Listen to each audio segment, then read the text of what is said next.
Hey, Jason from Bohemia Bees. It's February 4th here on the eastern shore of Maryland, and we've got a slightly warm day, just creeping above the 50-degree mark.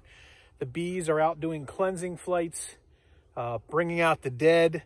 There's still snow on the ground. We had a pretty big snowstorm here the last week or so, but it's starting to melt, and as you see behind me, there's a few bees that are flying around. We're going along and checking what we can check, trying not to disturb them too much.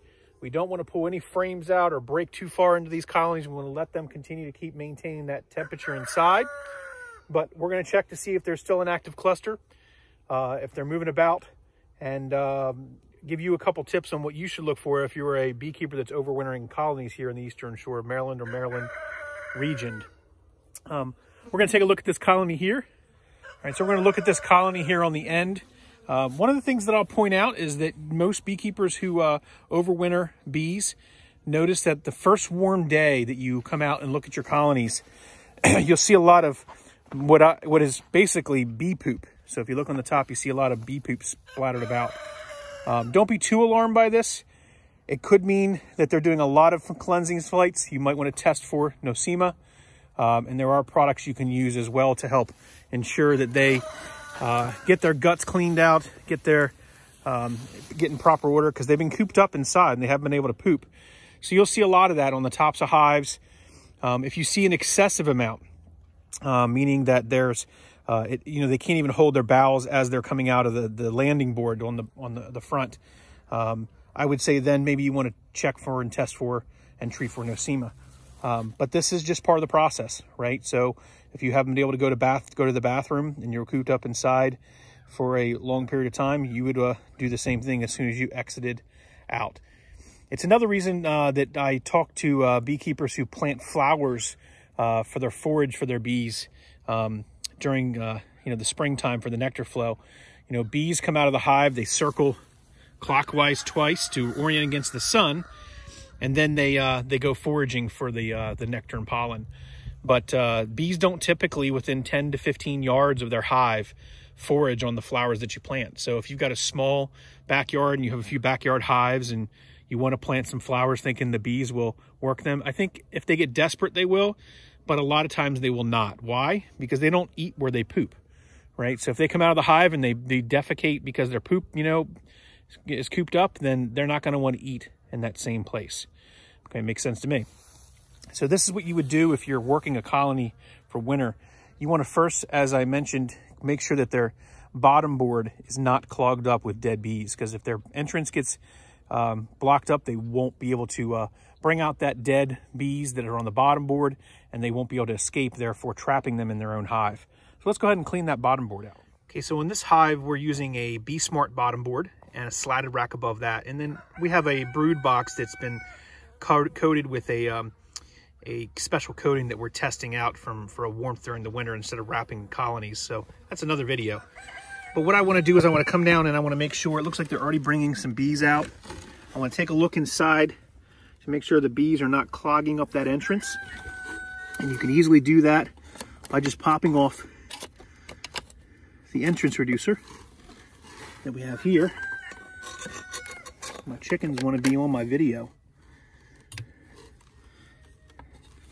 And then I use a 9-frame bar that you use for separating frames. It's just because it has a lot of catches on it. And I'll come down and I'll slide that in fairly deep. And a sweeping motion, pull out dead bees. You don't have to do it on all of them, but I try to make sure there's an equal path from where they're at that they can bring dead bees out. So that looks pretty clean. I could do that on the rest of these other sides over here if I choose, if it looks like it was really full, but because that center entrance is fairly clean, I'm going to forego that and move along to the next step of looking at the colony. Okay, so we're going to do a quick brief inspection inside the colony to see what type of size cluster we still have, if they're active or not. Any moisture that's excess in there, that'll give us a sense to whether we need to get the moisture out or not. And I apologize, my chickens are very noisy at this point. The sun's getting ready to go down here in about an hour, so they want to crow at everything. Got a couple of noisy roosters. We're going to use the Super DFM because we like to put this in once a month. It helps their gut, helps with ensure that it has good microbials inside as they start to, like I said earlier about the nosema, as well as other things. They're cooped up inside and their guts aren't exactly that great. So I want to help that along, and this Super DFM will allow them to consume it and do that. So let's take a look. Okay, so we're removing that top cover.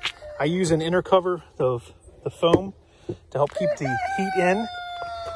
And if I take a quick peek, we'll see if we have, okay, so a good cluster of bees in there. Solid, they're active. So what I'm gonna do is I'm gonna take this cover and I'm gonna slide it back so they don't disturb them too much or let too much of the heat out. And then I'm gonna take a tablespoon of the Pro Super DFM and I'm gonna slowly pour it on. Now that'll stir them up a little bit, but that's okay.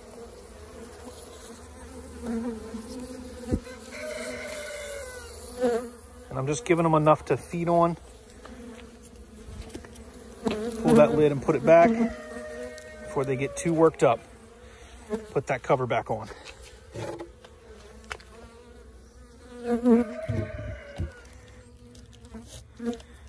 All right. Okay, so we've given the Super DFM, we've checked the entrance to make sure it's not, piled up or closed off with bees. And that's really all you're going to do. You're going to leave them alone. You're going to continue to keep monitoring them over the next several weeks. Hopefully our winter continues to be as mild. We had a nice snowstorm last week that definitely continued to put pressure on the bees as they try to make their way through winter, but there is still active brood in there. There's still a good amount of bees in a cluster as we demonstrated in another video, which I'll put a link in the description below, our last video actually, that talked about cluster size in a colony. So still good solid colony here, and we have several others that are pretty good going in the winter. Hopefully that we can make it through and come out in the spring with a nice good group of bees.